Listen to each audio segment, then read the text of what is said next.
What's up, everyone? Welcome to a podcast where we showcase music that we like and hope you find something new to listen to. This is Tune Tank.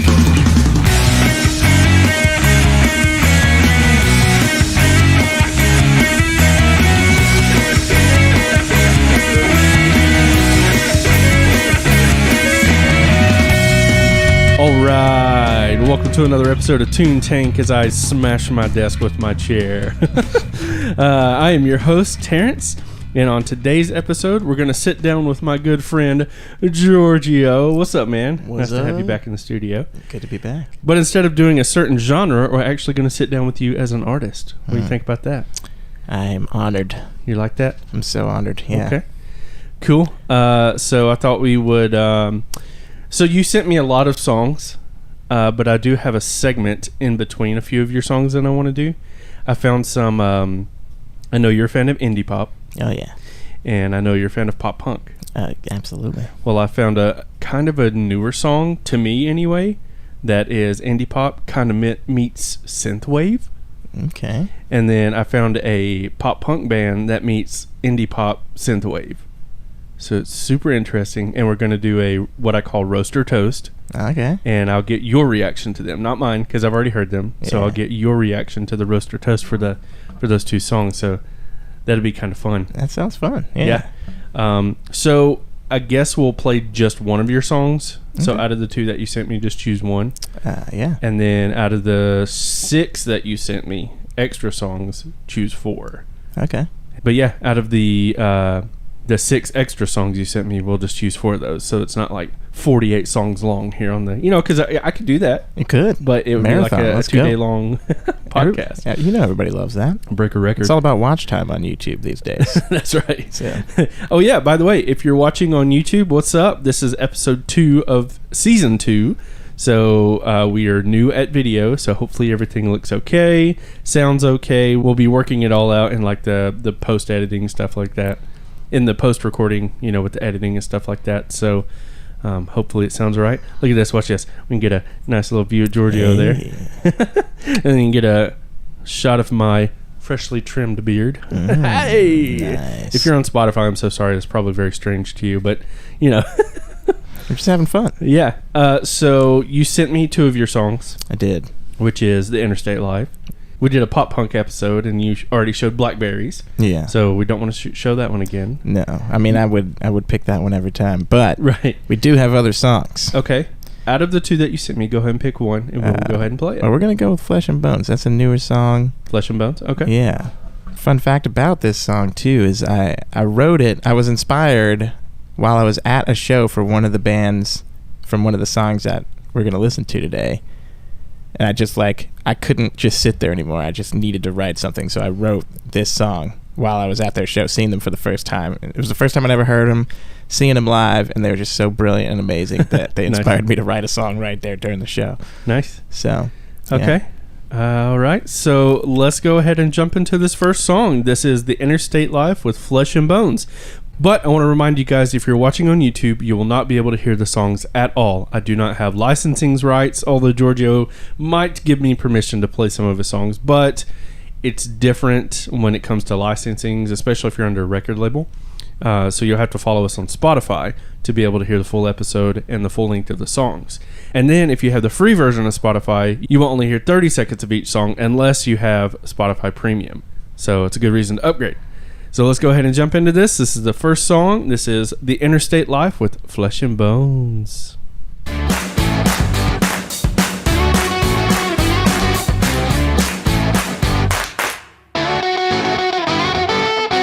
And that was The Interstate Life with Flesh and Bones. Yeah. Those harmonies sound a little familiar. Yeah. You might know one of the persons who sang some of those harmonies, a little Cheyenne Chapman. Yeah. I had an episode with her. So this is episode 21, and hers was 18, I think. 17 or 18. So yeah, not that long ago. Yeah, I think it. So it released 2 episodes ago. Okay. We're recording, of course, in the future. Yeah. Planning for future episodes. But I like that song. I believe I heard you guys recording that Probably. It was when you were living with them. We recorded her vocals at your house. Yep. So, yep. Yeah. I think that was the one I heard her like crack big time. Oh yeah, where she was like pushing her vocals. Well, there's that long note at the end that we're holding forever. Yep. And it takes a lot of breath. It shall do. And she got it, but it took me a couple tries to get my take. You hit those harmonies with her? Not at the same time, but like I'm also singing that long note there. Right. And it took me a few tries to be able to hold that note for 12 minutes or however long it is. Right. But anyway, let's move right along to your interview section. Okay, so go ahead, man. Give us your life story of how you became an artist. Oh, man. Well, that's a long story. Let's do it. Let's hear it. All right. Well, I mean, I've been singing since I was a little kid. With my mom, we'd go to church, and I was in all the children's choirs and what have you. And then in middle school, I did some choir stuff in school. And then in high school, I got into musical theater. And I didn't want to learn how to play any instruments because it was difficult to do that. Yeah. But one day, a guitar literally just showed up at our house when I was 13 or 12. And we didn't know what, like we just came home from wherever we were, church, school, out to eat, whatever, and there was just this huge box in front of the house that got mailed to us, and then we opened it up and it's a guitar, and we're like, did somebody order a guitar? Like, why is this here? Merry Christmas? Yeah, but apparently me and my sister had been entered into some contest that we nobody remembered and had won, so we got a free guitar. It was weird. So I was like, all right, I guess this is here. I'll learn. And then I quit after like a month because it was hard. It really is. It takes a lot of patience. And just shorten things up. Different versions of that kept happening. People would give me guitars. I would try to learn for a while, and then I'd give up. That happened about 4 or 5 times until finally I was dating this girl in sophomore year of high school, and we were hanging out at her house, and she had this Blink-182 record on, and I had never heard it before, but she had her guitar, and I was just goofing around and like playing each song. Like by the end of the song, I was actually playing the song on the guitar. So you play by ear? Yeah. And she was like, wow, you're really good at guitar. And I was like, yeah, no, I'm not. And I don't want to learn because it's too hard. And she was like, okay, I hear you. And then the next day, she walks 1.5 miles, 2 miles to my house with her guitar. And she's like, here, you're going to learn how to play guitar, and then you're going to give this back to me. Wow. I was like, okay. Do you remember what kind of guitar it was? I think it was a Strat. I think it was a Fender Strat. Nice. Like, it was a decent guitar. But I didn't have an amp, so I just had to learn like unplugged with an electric guitar. Did you ever figure out the little trick where you could put the guitar against a wall and the wall like vibrates? No. It's really cool. I did not figure that out. And or you can like bite the guitar, like kind of put your teeth on the body of the guitar, and it like reverberates through your head. That sounds like a bad time for me. I have sensitive teeth, so like that would just be. I can barely eat an ice cream sandwich without pain. But so I 6 times a charm. I actually learned how to play guitar, and then I still didn't want to be in a band because I had like convinced myself that I would never make it as an artist, and it was too risky, and all this stuff that the world tells you, like, oh, you should just always have a plan B that's really your plan A, and then music's your plan B. And I was like, yeah, totally, I suck, so I'm not going to be in a band. Not even going to waste my time. But I loved music, and so I went to a performing arts school my junior and senior year of high school, and I lied and told them I could play drums, and I was just hoping to like learn during that year, right? Because I knew there was another drummer who was really good, and I was like, oh, cool, so he'll probably get picked for all the stuff anyway, and I could just kind of learn from watching him.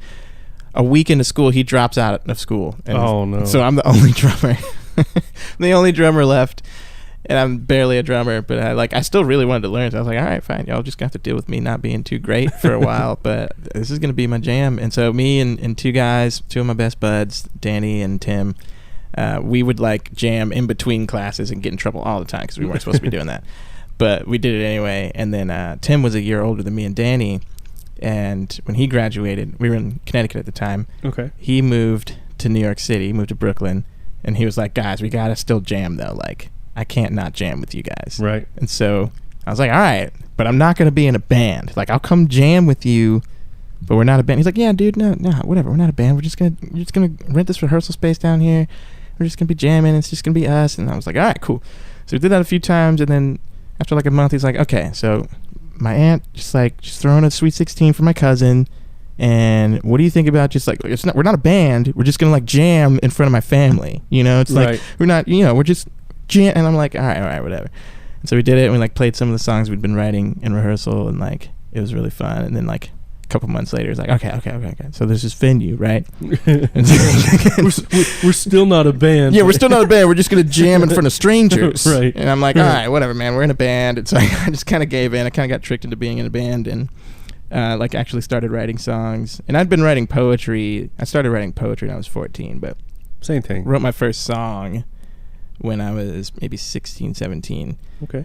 So last year, I got you. Yeah, like 1 or 2 years. I mean, look at me.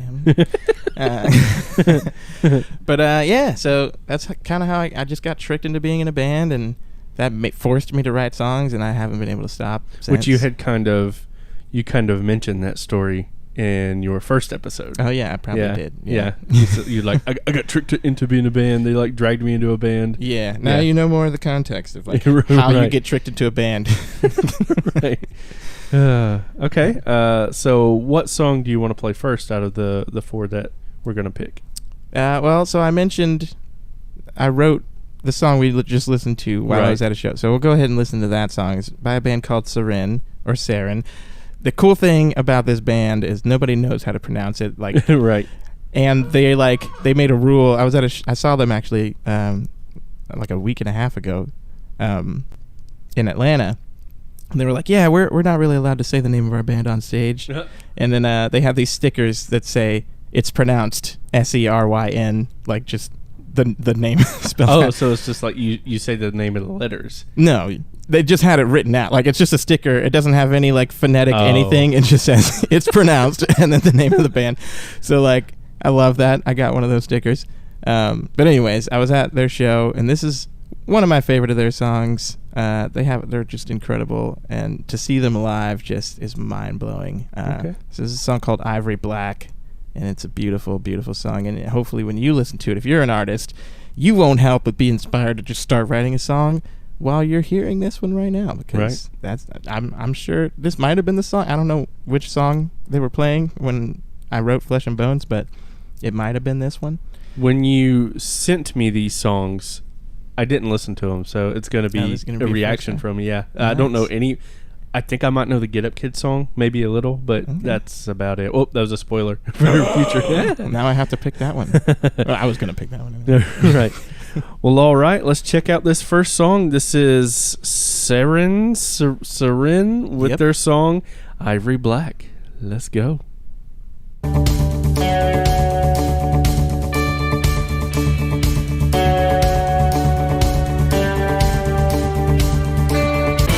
And that was Seryn with their song Ivory Black. I like that, dude. Like, yeah. You were mentioning that they don't really fit anywhere genre-wise. It's so true. Like, like what the crap? Like, chill bluegrass, chill indie rock. It's chill for sure. That song is. Yeah. but it wasn't pop punk. What happened? I thought you were a pop punk boy. Of course I'm pop punk boy, but I'm not just pop punk boy. Right, yeah, same. I got layers. I'm onion boy. You're making me cry. Because I'm emo boy, too. Okay, any other of the story to go, or what you got? I know you hadn't told it all yet. Well, I mean, how far do you want me to go? I want to hear it all, man. Like, okay. Because you were almost graduated. In the end of the I almost graduated high school. Okay, I had the band. So you want me to get like all the way to now? Let's go. All right. Yeah. Well, people are gonna find out how old I am. Well, we already mentioned it in the episode you were in last time. That's true, but maybe they haven't watched that one. So I'm 19 now. I just graduated high school last year, and so yeah, I was with the band. We were kind of split, so like eventually we found a real drummer. Like I was doing drums and lead vocals for a little while, which I wasn't that great. I wasn't that great of a drummer at the time. I'm a lot better now, but I'm still not that great. Singing and drumming at the same time is hard to do. It is, but it's so fun. Yeah.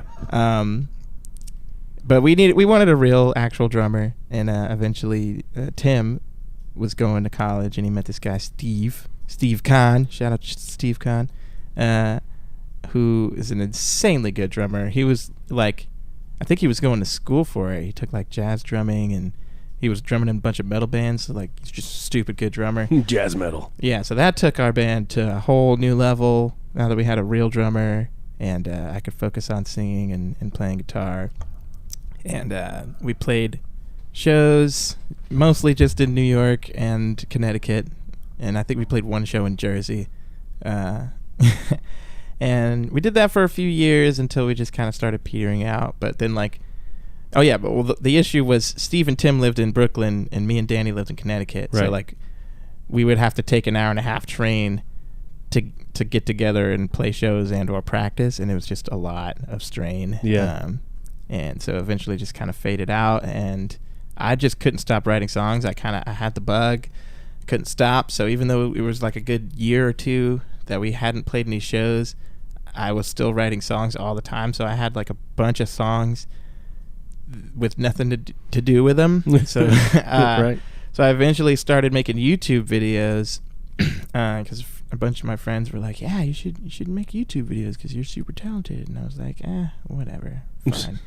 And so I made my first YouTube video, which was a acoustic punk cover of the Bed Intruder song, where he's like, "I'm hiding in your windows." Oh yeah. So I was like, I'm not gonna take this seriously. This is stupid. But it was really fun, and I had a good time. So then I kept doing it for a while. I did a lot of covers. I did some originals. Those are all still on YouTube. Okay. If you want to check out my channel, 321GGO. And that's the same channel with the Blackberries video, right? Yes. The like animated video. Yeah, all of. I linked to that on our last episode. So the link is on the Spotify channel and also on the YouTube video. Nice. Yep, I linked to it. So yeah, check that out. Brand new video. Just put it out like barely more than a week ago for Blackberries. It's really amazing. Yeah. Okay, I didn't notice it was that new. Yeah, it came out the day after my birthday. Because the guy who animated it, he was born literally the day after me. Oh, wow. And so he sent it to me, the finished version, on my birthday. I was like, you know what? That would be a great birthday present for both of us. Yeah. To just go ahead and post this and get it out there. And it's been well received. So if you haven't seen it, check it out. It's awesome. My friend Nate Ziller, an amazing animator. I've been friends with him for a bajillion years. Super talented guy.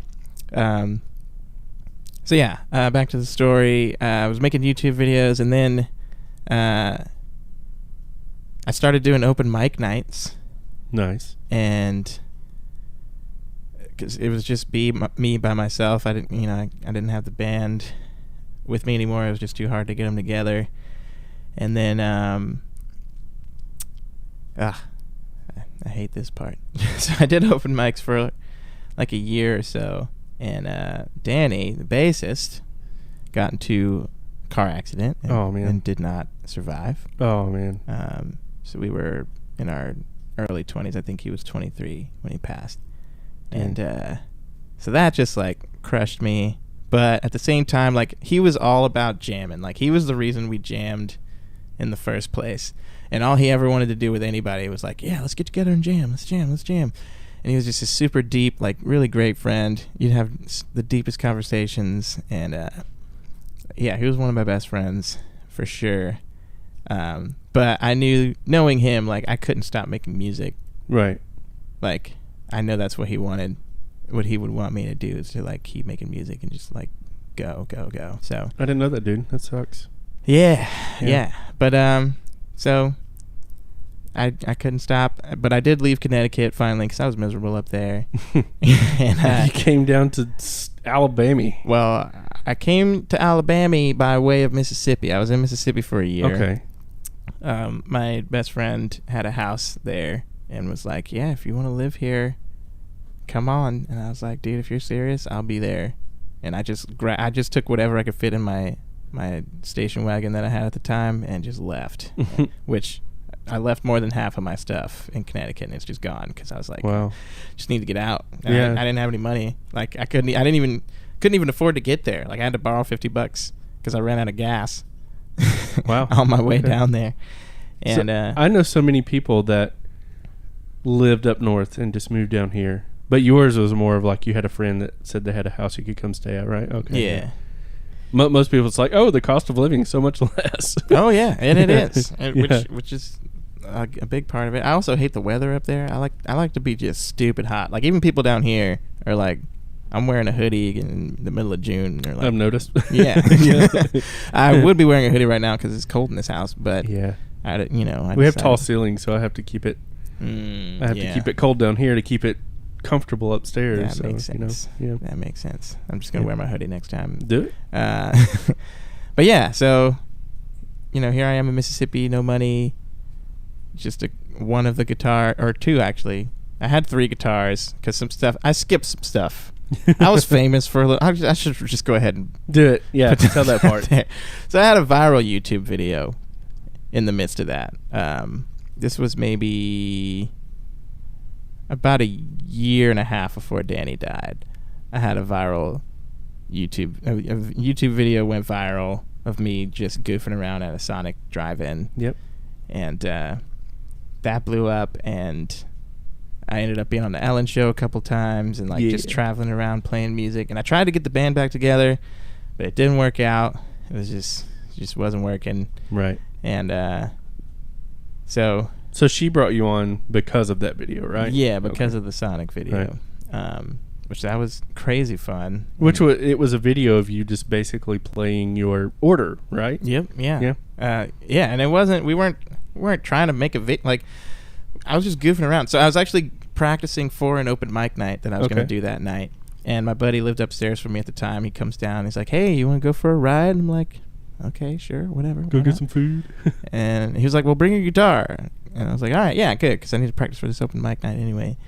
And so I get in the car, and there's 5 of us in the car, and I'm in the passenger seat, just practicing my songs. And then we get on the highway, and if you like around here, you get on the highway just to go 2 miles, but like in where we lived in Connecticut, if you were getting on the highway, it's because you were actually going somewhere. Right. So I was like, where are we going? Because my open mic night's in like 2 hours, and right. they're like, oh yeah, we're dropping Allie off in Hartford to catch a bus.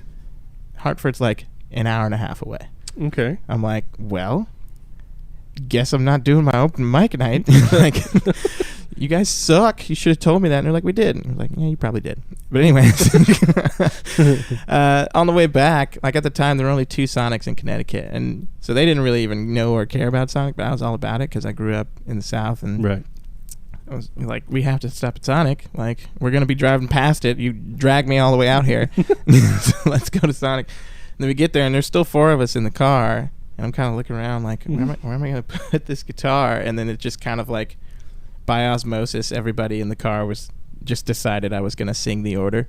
Okay. And so we wrote down what everybody wanted, and my friend just happened to have her iPhone in the back of the car, and that's the only reason there's a video of it. And so it was just totally... Is this on your channel? Yeah. Okay. It's called Giorgio Loves Sonic. If you go to my channel page, it'll just show up and start playing immediately. I'll link to all this. Yeah. Yep.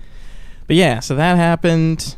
That was crazy. I was just fresh into like playing my own music, and my band had petered out, so I didn't know what I wanted to do as an artist. I still wasn't convinced that I could have music as a career. Right. But like because of all of this attention, I hired my friend who had just finished school for music business as my manager, and so he had all these connections and got me these meetings with record labels. And I just took this stance because I don't love attention like that. I was just like, I'm just gonna be real. Like, I'm not gonna try to get something that I'm not ready for or like that isn't right for me.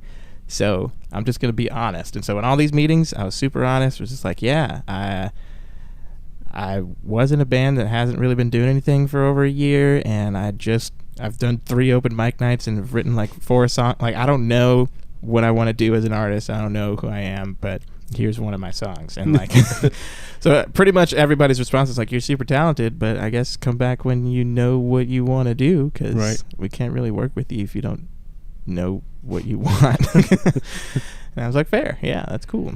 And so these past 10 years really, I've been just kind of figuring myself out and like wrestling with, if I do pursue a career in music, like who do I want to be? Right. And eventually, after leaving Connecticut, I needed to get out of Connecticut. I was miserable there. And I moved to Mississippi for a year, and then I came to Birmingham, been here for the last 6 years. Nice. And I've learned a lot and like gotten back, got a band together so my solo stuff isn't so bare. And so like there's an album that I recorded everything myself on Spotify and did most of the instrumentation myself, all the mixing and everything myself. So it doesn't sound amazing because that's not the one with Blackberries and no, then Flesh and Bones. No, that's the newest stuff. I put that out last year, which has, it has more of the rock sound that I want, right, that I hear the songs in my head as. And for a while, since it was just me, I was just writing more folky stuff. So that other album, The Silent Siren, is more of that. There's a couple rock songs on there, but it's mostly like kind of like Seryn-ish, like right, acoustic and other instruments and pretty chill vibes.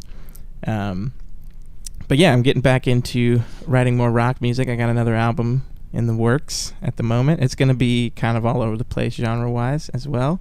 There's going to be some rock tunes. There's going to be some pop tunes, some indie tunes.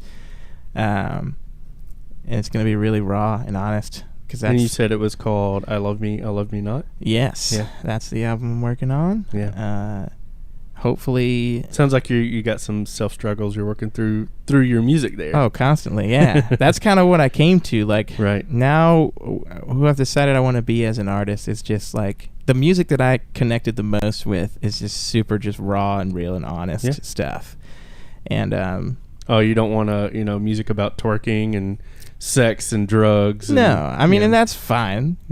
There's artists who just want to be entertainers, and that's cool. Like, we need that. I enjoy that every now and then. But the stuff I connect to the most is like that real, honest stuff, and that's who I want to be as an artist. Yeah.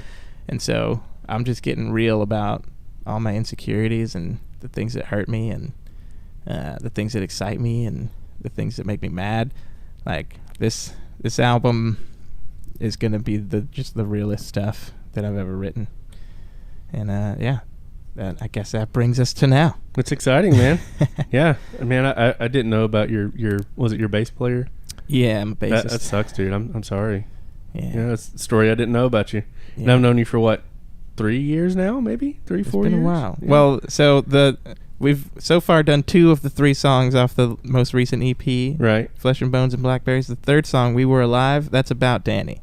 Oh, okay. So like, if you check that one out on Spotify, I wrote that just literally. I was on tour with my sister, and I felt like I saw his face in the clouds, and I just wrote a whole song about him and just missing him. And, wow. Yeah, it's a good time. Dang. Okay. Well, all right. Wiping the tears from our eyes, What's the next song you want to play? Okay, so we're gonna move on to. I've got 2 songs that my buddy Bobby and I have decided are just perfect songs.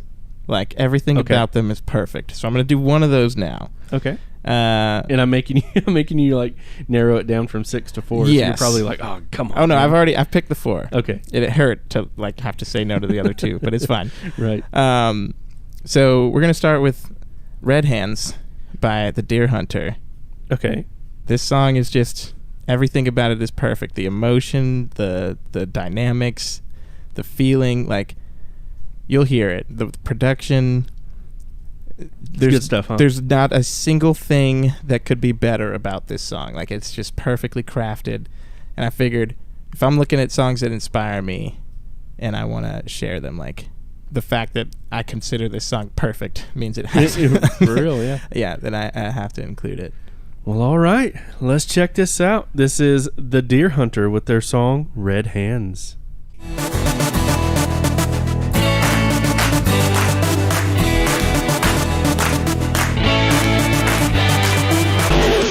And that was The Deer Hunter with their song Red Handed.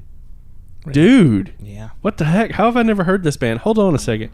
Let me like this song. Yeah. Where is it? Red Handed. There it is. Yeah. That I agree, man. That song is perfect. Yeah, it's just. I like his vocals. I like the crowd vocals. Yeah, the drum beat through the whole thing is really good. Like guitars one's doing like a rhythm, and then one's doing like a high lead that matches the rhythm. Oh, it's really good. Yeah. Casey Crescenzo, freaking brilliant artist. You should just listen to all of the Deer Hunter. There's 5 acts. So is that albums? Acts, yes. So he wrote this 6-act story long ago before he started this band. Okay. And then like made an album for each of the acts. I think he said Act 6 isn't going to be a rock album. We don't know what it's going to be. Oh, it's not out yet. No. Okay. And we don't know what it's going to be. Wow. Or I don't know what it's going to be. He might have announced it by then. I haven't been paying that much attention. But yeah, so the first 5 are out. It took forever. We've been waiting patiently. But it's freaking brilliant. Like every single album is insanely good. Okay. And that's from Act 2. That was... Wow, if Act 2 is that good, I can't... Oh, dude. I've got to look into this band. Yeah, you're going to love it. It's such a crazy ride. The story is nuts. And they have some other albums. They have this other album called The Color Spectrum, which is... what is it? So that's 7, 8, 9 EPs all strung together. Whoa. One for each color of the rainbow, and then black and white. And there's 4 songs on each one. So it's this huge album. And it's freaking incredible. Huh. Yeah, the dude's a musical genius. So he likes to tell stories, it seems like. Yeah, I mean, yeah. There's a lot of good storytelling songs, and just he's masterful with like communicating through the art of music.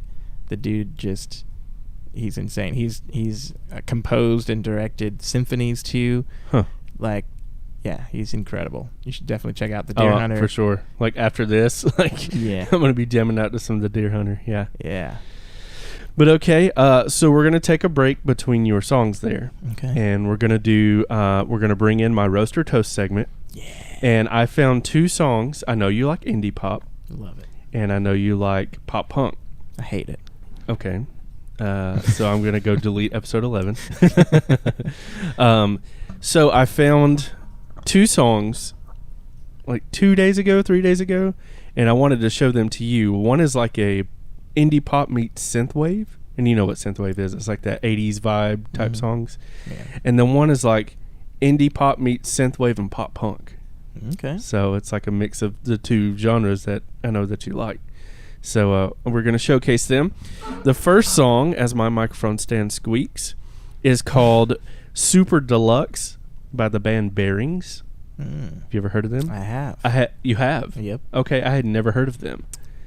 Have you heard the song? Probably, yeah. Okay, well, either way, we'll play it, and I'll get your reaction. Yeah. So let's go ahead and check this out. This is Bearings with their song Super Deluxe.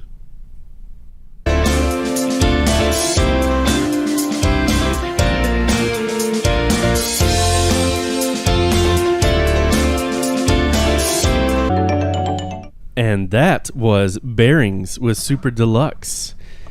Have you heard that song? I have heard that song. Oh, yes. man, come on. on. Bearings is a newish band that I found like a year and a half, 2 years ago. Okay. And immediately fell in love with them because their album Blue in the Dark had just come out, and that album is insane.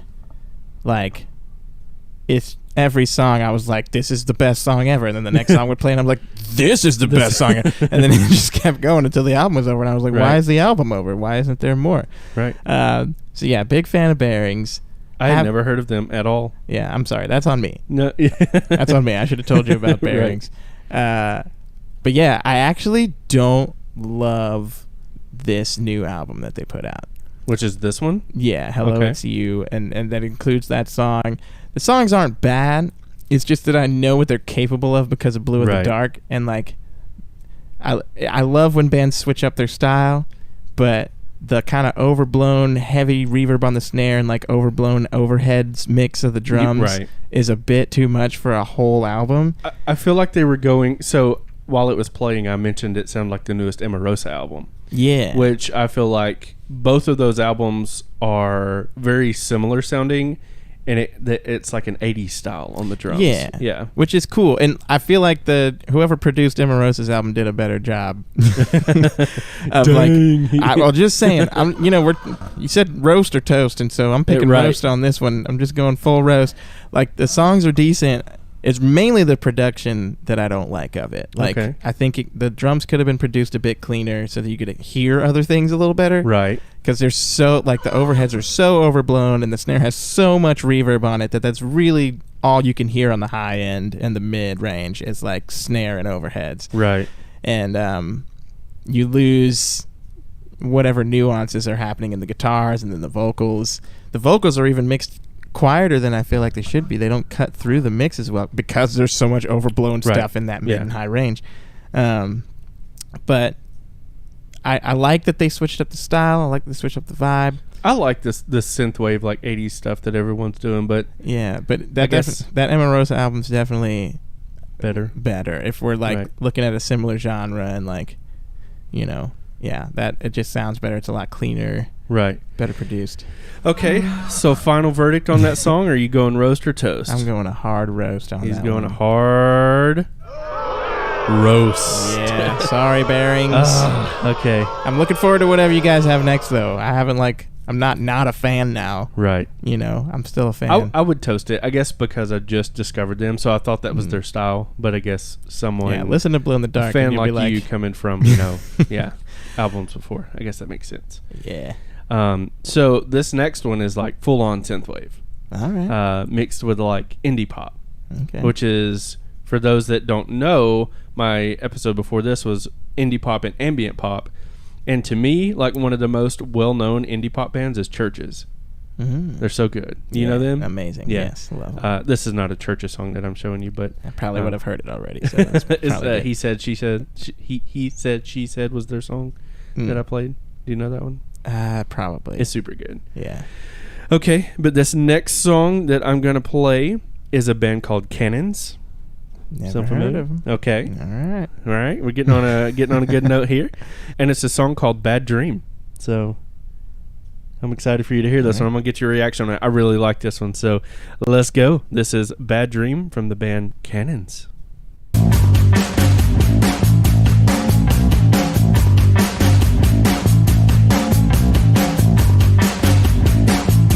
And that was Cannons with their song "Bad Dream."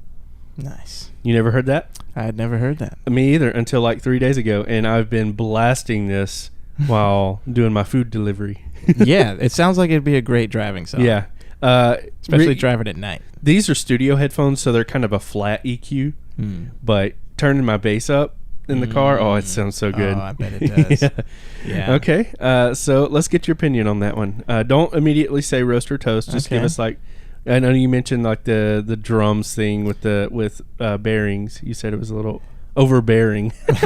Yes. Yeah, and this one they definitely were a little more nuanced. Like, they did do the cool reverb snare thing, but it wasn't every snare hit. Right. So like they could play around with the dynamics a little more, and that was really cool. And you could hear the little nuances in the synth here and there, and like in the vocals. Like it just, the production was definitely better for this genre than the other song was. I realizing I probably would have liked it more with your EQ to like really hear that low end come through, because I love that little pulsing bass thing that was going on. Yeah, but I'd say overall I enjoyed it. It was fun. Synthwave is probably not my favorite genre in the world. Really? But I do enjoy it. And like I said, it would be a great song to have on like a nighttime driving playlist. Right. And when that came on, I'd probably be vibing so hard. I agree. Like the synthwave genre, like that, you can only do so much with it. It's kind of like metal, Well, I guess with synthwave, you could get like different effects and do different things, but it's all going to have that like 80s vibe to it, no matter what you do. So it's going to get old kind of quick, I guess. Yeah. Yeah. But okay. Overall, what do you think? You going to roast or toast? You know what? I'll give it a toast. All right. I'll give it a toast. We'll take a toast. Good job, Cannons. But all right, let's go ahead and get back into your story. Or go ahead and choose another song because you said you've already kind of gotten up to your we're point in up to life now. here. I could start projecting into the future if you want. No, I'm not going to do that. Yeah, no spoilers about No Interstate spoilers. Yeah, I know what's going to happen, but Right. I don't want to spoil it for you guys. Right. But yeah, we'll go to the next song. I Okay. guess we'll make a sandwich out of those new songs, and we'll do the other perfect song. So this is one of my favorite bands, Relient K, and this album is just super visceral. Forget and Not Slow Down. Yeah. If you've ever been in a relationship that didn't work out, you need to listen to Forget and Not Slow Down. Right. And everything that you're feeling will be right there in that album somewhere. My favorite song / songs are a 2-in-1 on that album. Yeah. This Is the End, Yeah. and then the piano If You version Want of It. If You Want It. Dude. Oh, Masterpiece. So good. Yeah. Masterpiece. So Yeah. this song, which I consider a perfect song, Okay. is right before those two songs. It's More nearly than the into Deer album. Hunter. No, they're both perfect. You Okay. can't be better than Equally. perfect. Yeah. like You can't be like God tier. yeah, if you're perfect, you're perfect. That's kind of like a binary thing. Right. You're either perfect or you're not. And so Right. they're both perfect. This song, it's just, I remember the first time I listened to it, because the album flows really well. Right. And I am an album person. I love to just listen to albums. And I remember I was listening to it, and the first time I stopped the album, I paused it. I was like, what did I just hear? Because that was amazing. And I went back. And this is the song that you're about to play? Yeah. Okay. It's called If You Believe Me. And I haven't heard this one. Oh, dude. Because I think Forget and Not Slow Down might be the less...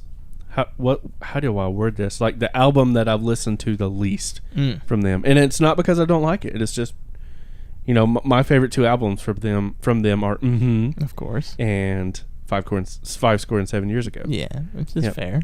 But Yeah. Forget and Not Slow Down is a masterpiece. Didn't of they an do album. another one called like The Birds and the B-Sides or something like that? Yeah. It's kind of like a compilation of just random B-sides Yeah. and demos.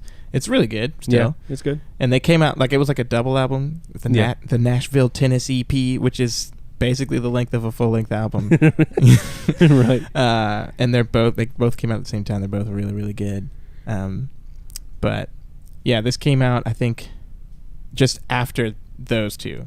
Okay. So it was and then Five Score, and then The Birds and the B-Sides, Nashville, Tennessee EP, and then Forget and Not Slow Down came Nice. in. So they changed drummers with the Nashville, Tennessee EP. The original drummer left, and they got this new guy, Ethan.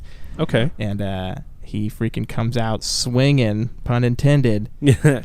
with this album. And this is so there's two songs on this album where they have like this one snare hit that just sounds perfect and amazing. And this is one of them. And you'll just listen for it when you're listening to the song. See if you can hear that one snare hit that's like, Okay. just gets you. Well, all right.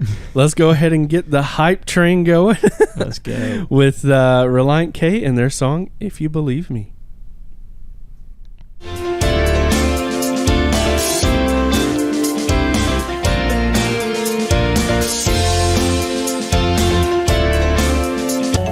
And that was Relient K with If You Believe Me. I'm sad to say I've never heard that song. Yeah, bro. Yeah. You're missing out. If you got to just listen to that album all the way through from like normal style. I None of need that to. shuffle crap. The one thing I did notice about that album was the production was not the same. Mm-hmm. Did they do it independently, do you know? No, it's actually the same guy that produced Mark Lee Townsend. I don't know. I guess he'd done a lot of projects in between those two. There wasn't enough. I feel like he kind of did like a low end roll off on the kick. The kick is just not as punchy as like their other two albums that I've heard. Yeah. Yeah. Yeah, But that doesn't make the songs not good. Yeah, It's the just- production definitely seemed super intentional. Yeah. Like, I realized Mark Lee Townsend once I saw his name and I looked at the albums he's done. He's done most of my favorite albums. So I want to meet this dude and thank him, and hopefully he can teach me some things. Maybe you can send him some tracks to have mastered. Maybe. I'm sure he would love to have my money. But I meant just like for you to be able to say that he did your album. well, I want him to mix the whole thing. I don't Right. have that kind of money, but I would love. Dude, it's just whenever I hear It's either him and some of the albums that Mark Hoppus has produced. Okay. Those are like a lot of my favorite rock albums. Those dudes just know how to really like bring out the best in each instrument. And throughout Forget and Not Slow Down, it's just you can feel everything. So I have it on vinyl too, and nice. like so I've listened to it like through really nice speakers on vinyl, and it's brilliant. Like the production, the writing, like everything in that album, it's this emotional journey, and that song is kind of like a climactic point right before you get to the end, where he's kind of coming to terms with everything he's been singing about this whole time, right, with that awesome epic finale that you love. Yes. And it's brilliant. It's so good. It's mad respect. And that's the kind of like, when I'm recording an album, I want people to feel like I felt when I listened to Forget and Not Slow Down. Right. You know? So that's why I had to include that. Like, if we're talking about stuff that inspires me, like that's my bar. It's way higher than I feel like I'll ever get. Right. But like that's what I'm trying to do, is create this very intentional, beautiful sonic experience. Nice. For people to come along on a ride with me, you know. Okay. So that's where this song fits in your journey as a musician. Yeah, like it inspired me to want to record, because like that was probably one of the early times that I started noticing production, right, and like what makes a song sound good. Right. I think that's why I stopped it. I was like, what just happened to my ears? Like your ears matured as you heard this song. You're like, what? Yeah, like I didn't know, like I gotta analyze this and just know. And then I was just listening for every little thing, and then I noticed that snare hit, and I was like, that was when something clicked in me. It was right out of the bridge, right? Yeah. Yeah. And it's like, it sounded like he just wanted to murder whoever was, like there was somebody. He had the face of somebody he hates on the snare, and he was like, "Oh, there you are!" Just blah. Well, he curb stomped them with his stick and his snare. That's right, but just that one hit. Yeah, that was the sound of a skull cracking. Yeah, it was amazing. That's something, Mark Lee Townsend. If I ever meet you, I'm going to ask you how did you do that, and who came up with that idea of like 2 times on this album we're just going to have snare hits that just reverberate throughout the whole album. It's a shot heard around the world. Yeah. And it's going to be this like fraction of a second that's going to change people's lives. Yep. It's going to make young kids' ears mature and pause the song. Yeah. And be like, whoa, what just happened to me? Yeah. Brilliant. Okay. So let's move on to your final song. And I believe this is going to be a song from your favorite band. Well, you wouldn't believe it. Britney Spears, right? Yes, this is Britney Spears. Leave Britney alone, first of all. For real. And Free Britney. No, I don't. It's not a Britney Spears song. No disrespect to Britney. Right. I imagine. I don't know. I don't get ton into celebrity gossip, but I can't imagine that her life hasn't been extremely difficult and terrible. So I'm sorry, and I wish you the best, Britney. You seem like a real sweet girl. But anyways. This is about a band. They've been my favorite band since I was like 14. I think I did one of their songs on the Pop Punk episode as well. No. I didn't? You didn't. You did not. Wow, I did them dirty. Because we had mentioned if you did like a Current Obsession episode, it would be all Get Up's... Well, no, you said if we did an emo episode, it would be all Get Up Kids songs. Yeah. Actually, I know what happened. Okay. I think I had one of their songs on the episode that we lost. Oh, right, because I had the buffer issue with the mics. Yeah. We had to do that first episode twice. Ah, that sucked. And then, But anyways, they're my favorite. They're also not, like... They're barely pop punk anyway. Right. So they fit more in the emo side, right? They fit more in the emo, and, like, it depends on what album you're listening to. Okay. And that's one of the reasons why they're my favorite band. It's, like, their first 2 albums are the closest to sounding anything alike. And then their 3rd album is like a hard left turn into this like more chill, ballady, like almost classic-y rock-ish. And then the album that this one's on comes after that, Guilt Show. It's got more like a pop rock vibe. Album after that has like a lot of crazy, like it's electronic, but it's all analog. It's interesting. It's nuts. They like went weird. So they're actually using the weird like board synth. Yeah. Okay. And it's a brilliant, and they have like really cool weird effects on the guitars and on the bass. Like the song Keith Case, he's got heavy distortion on the bass, and it sounds so cool. In this song? No. Oh, okay. I'm just still going through their albums. There Are Rules. And then their most recent album, Problems, came out, which is a little closer to like going back to the more just straight rock, but it still also adds some of those elements of like the weird analog electronic-y jam. Like it just seems like they just went in the studio and had a freaking blast making Problems. Yeah, I'm just gonna say that. But it's brilliant. It's beautiful. I love the Get Up Kids. So this song is from Guilt Show. This is the album that I think, their song Sympathy was on that, and that's where they kind of blew up into the mainstream-ish for a few minutes. Okay. Because that song is brilliant and amazing. It was all over MTV and all this stuff. But the song I picked was Wouldn't Believe It. It was my favorite song by them for a long time, just because it also just sounds really great. It's produced really well. Is this a perfect song? It might be. It might be. 3 in a row, huh? It's a brilliant song. One of the things I loved about it is just how great it sounds. Like, and it's just a great song. It's fun, and like all the instruments are just mixed really well and written really well together, and the vocals, like, yeah, it's a good time. It's Okay. a jam. It's a jam. Well, all right. You want to go ahead and listen to it? Let's do it. Let's do it. This is the Get Up Kids. As my microphone stand continues to squeak, this is the Get Up Kids with Wouldn't Believe It. Well, my mic's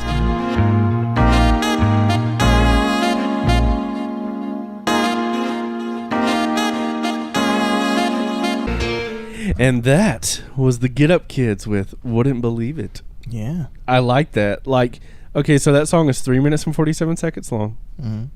And they packed a ton in there. Oh yeah. Like, what the crap? Like a little bossa nova break at the end. Yeah. I liked it. It was nice. Yeah. So where does that song fit in your journey? Well, so yeah, that was in my teen years when that song came out. The Get Up Kids were firmly placed in my favorite band, and I loved the random genre shift. I remember the first time I listened to it,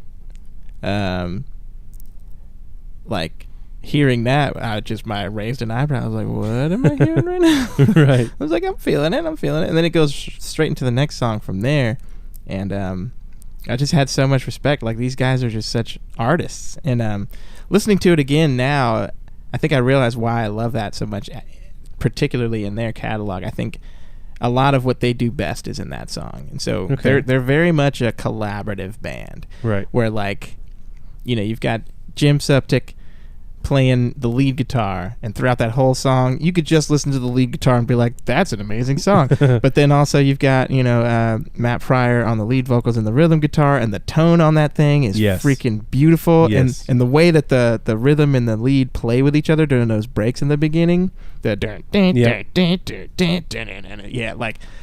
beautiful. And so the drummer and the bassist are brothers, and you can tell because they're always just super locked in, like, and their dynamic is perfect in that song. Ryan Pope's one of my favorite drummers of all time. Just his style. He's not super flashy, but like, he does these really creative things and just fits into the pocket of every song.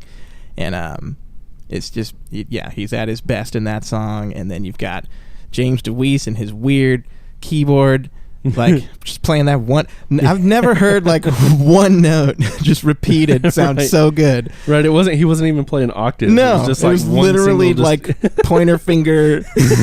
But then it goes into after that, and there's that lead line on the keys, and it's so smooth because he's probably got a whole different keyboard for that, knowing him, and like, like, it's just so smooth how they transit. So like, everybody's just doing what they do best in that song, and it comes together really, really beautifully well. I feel like that was probably, like, all of the musicians have some kind of different influence, and they just created a band together. It'd be like a jazz artist drummer being in a metal band, but like influencing some kind of weird jazz vibes into the metal. It's like they all have like different styles of music that they like, but they created a band together and put all of that influence into the band. Yeah, and that's a really cool thing about the story of the Get Up Kids is they're almost like a reverse supergroup where, like, they started together, And then they all branched out and started playing in all these different bands while they were still a band. Huh. And so they would go and like play in these different bands and like change their styles up on their instrument because they're playing with totally different people, and then they would come back together and bring that to the Get Up Kids. Nice. So it's like a reverse supergroup where like they didn't come together from these different bands. They like split out into these different bands, and then they come back together and blend everything. And you can hear, like, I remember when I heard about Spoon, which is a band that Ryan, the drummer and bassist, were in, or probably still in.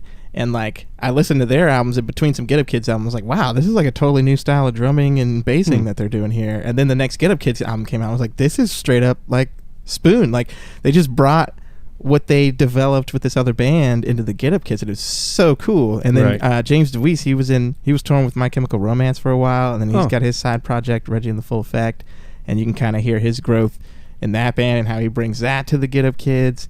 And Jim Septic had Blackpool Lights, and Matt Pryor had the New Amsterdams and his solo stuff, and like, wow. And you could just hear if you like look at the timeline of like when they were working with other bands and doing other projects, and then when the Get Up Kids album come out, you can see like they really just went out, grew as artists, developed these new styles and things that they like to do, and then when they come together, they're like, they just really come together, and it's not like somebody telling everybody, all right, this is what we're gonna do. It's like, nah, like bring whatever you got and let's throw some songs together, and it's beautiful. I love that. So that's I guess how it inspires me. As even though my current project is technically like a solo thing, it's a collective, and like anybody I bring into the band, I want them to bring their influence. Right. I want them to. So you're not writing every part; you want them to have input. Yeah, I want to write. I'll write the meat of the song, and just like try not to step too much on any of the specific instruments. Right.